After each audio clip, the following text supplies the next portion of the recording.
Du 3 au 7 avril 2019, le président Félix Tshisekedi, avec une forte délégation, séjournait aux États-Unis d'Amérique. La mission c'était pour, comme vous pouvez vous l'imaginer, rapprocher davantage nos deux pays. L'équipe d'Africa Canada TV s'y est rendue pour couvrir ce grand rendez-vous entre la RDC et les États-Unis. Bonjour, je suis William Mouyoukou. À travers une série d'émissions, je vous amène la visite du président vu de son hôtel à Washington DC. Contact et prise d'image, Tati Chiswaka. Paul Sampou, est-ce que vous pouvez vous présenter brièvement pour notre public?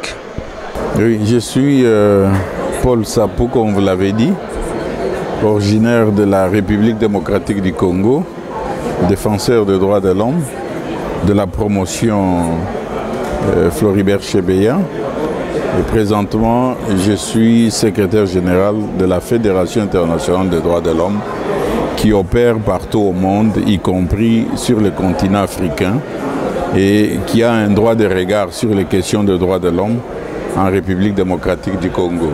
En tant que personne des droits de l'homme, qu'est-ce qui explique votre présence ici à Washington DC, à l'hôtel du président Tshisekedi? Oui, habituellement, la Fédération internationale des droits de l'homme opère partout où il y a des problèmes de droits de l'homme. La FIDH va rencontrer des dirigeants politiques des pays où les questions de droits de l'homme se posent avec acuité. La République démocratique du Congo est un pays, on dirait depuis l'indépendance jusqu'à aujourd'hui, connaît une situation de violation permanente des droits de l'homme et surtout avec le dernier régime, le régime dont M. Joseph Kabila était le leader. Alors ma présence ici s'explique à deux niveaux. D'abord le contact, le réunion de travail sur invitation des autorités américaines, les réunions de travail avec les milieux américains ici aux États-Unis qui s'occupent de toutes ces questions des droits de l'homme. Et également, vous êtes sans ignorer qu'il y a eu des sanctions ciblées politiques. C'est dans ce cadre-là d'abord que je suis ici, mais également reprendre les contacts avec le président Félix Tshisekedi, le président de la République démocratique du Congo, qui séjourne actuellement, qui est en visite officielle de travail, afin de consolider la coopération entre les deux pays, la RDC y compris, enfin la RDC et les États-Unis d'Amérique, dans plusieurs secteurs et domaines.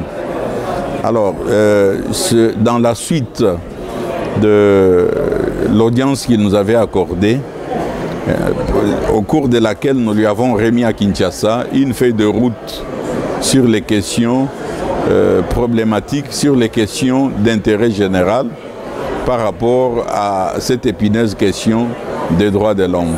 C'est dans ce cadre-là que je me trouve ici pour échanger avec lui et les conseiller sur toutes ces questions qui concernent les droits de l'homme. Donc je peux dire que le président vous écoute déjà. Pensez-vous qu'avec le président Félix Tshisekedi, la situation des droits de l'homme au Congo va s'améliorer? Je crois, puisque le président Félix Tshisekedi appartient à un parti politique qui, pour nous, défenseurs des droits de l'homme, a été un parti qui a collaboré avec les associations de défense des droits de l'homme, qu'elles soient nationales ou internationales. Du vivant du président Étienne Tshisekedi, il nous ouvrait toutes ses portes pour discuter avec lui sur des questions de droits de l'homme, contrairement au pouvoir qui était en place de son vivant, qui prenaient leur temps et qui négligeaient cet aspect des droits de l'homme. Alors, avec le président Félix Tshisekedi, nous avons continué cette collaboration sur base de toute la problématique toujours des droits de l'homme.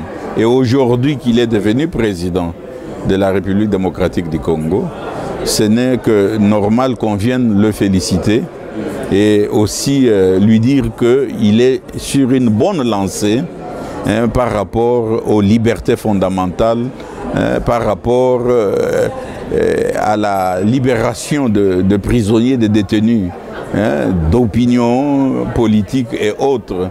Et lorsqu'il nous recevait, c'était au lendemain de la publication de l'ordonnance ayant sanctionné la sortie des prisons des détenus. On l'a encouragé de publier cette ordonnance et de passer aux actes, c'est-à-dire libérer effectivement ces détenus politiques. Il l'a fait. On voit bien qu'il est sur une bonne lancée, mais il reste beaucoup aussi à faire. C'est pour cela que nous lui proposons notre expertise pour améliorer ce pan qui a toujours été le cadet des soucis des dirigeants passés. Voilà, il est dans les bons. Le 200, je ne sais pas, les 2 mois qu'il vient de passer avec la reprise des travaux, nous avons des échos favorables qu'il est sur une bonne lancée. Vous avez des échos favorables, donc je pense qu'on va se donner rendez-vous probablement dans 5 ans. Et après cela, vous pourrez encore nous dire si la bonne lancée a continué ou pas. Merci beaucoup. Volontiers. Merci, je vous remercie. Merci. Merci.